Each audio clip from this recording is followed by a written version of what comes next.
Kakati Katonda tunyonyole ekintu kino bulungi. Katonda yatutonda nga tutonda mu kifaananyi kye. Ekifaananyi kya Katonda kiri bwe kiti. Katonda kwagala. From all eternity, ekintu kino ngenda kyogeramu mu lulimi luno Olungereza. From all eternity, God the Father begets, generates. Nga bwe tulaba generator. He generates love.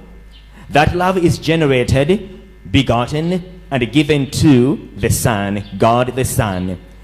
God the Son reciprocates the love of the Father back to him. So there is an eternal exchange of divine love between the Father and the Son. That exchange of love, which is the life of God, is eternal. It has no beginning, it has no end. That exchange takes place through the third person called the Holy Spirit.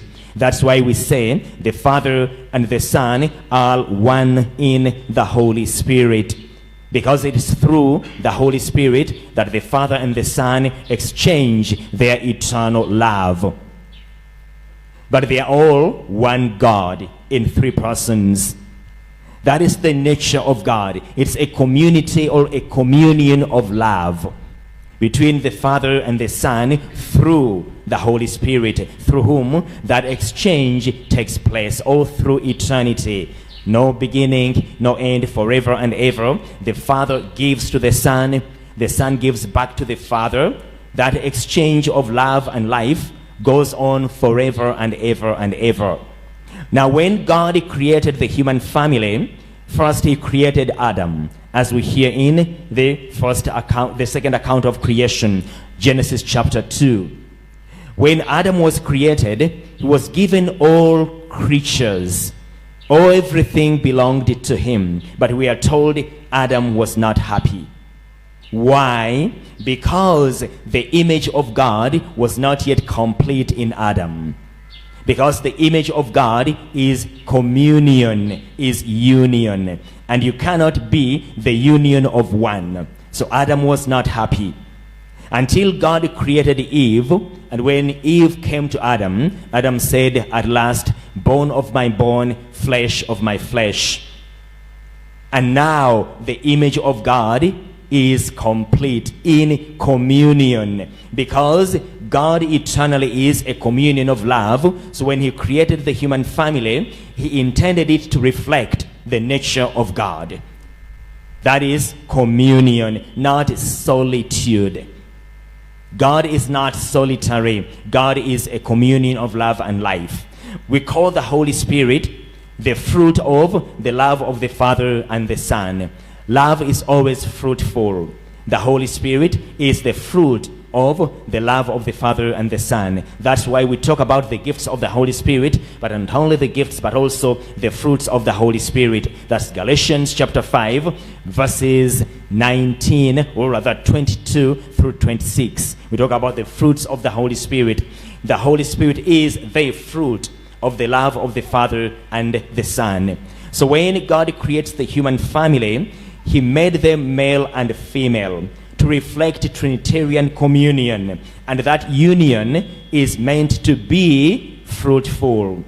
Go and multiply. Be fruitful.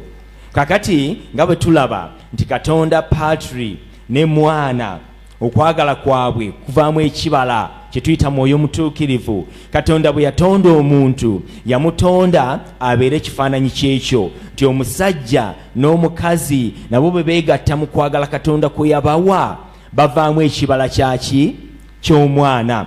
Nga bwe tulaba nti Katonda Patri ne Mwana mu mwoyo mutuukirivu be bamu, kubanga mwoyo mutuukirivu kwe kwagala kwabwe. Okozesa olulimi lwa biology, the genes, the Father and the Son.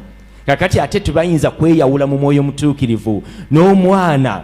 Kitumuva mulaba okuzaala kintu kirina okuteekebwa very seriously, kubanga omwana bw'azaalibwa obulamu bwa taata ne maama buba kimu mu ye. Toyinza kutunulira mwana n'ogamba kati amagulu ga taata naye omutwe gwa maama. Nedda, obulamu bwa maama ne taata ze tuyita genes bwegatta mu mwana ono ne buba nti tebusobola kwawulwa. Kyemuva mulaba nti divorce is evil and contrary to natural law.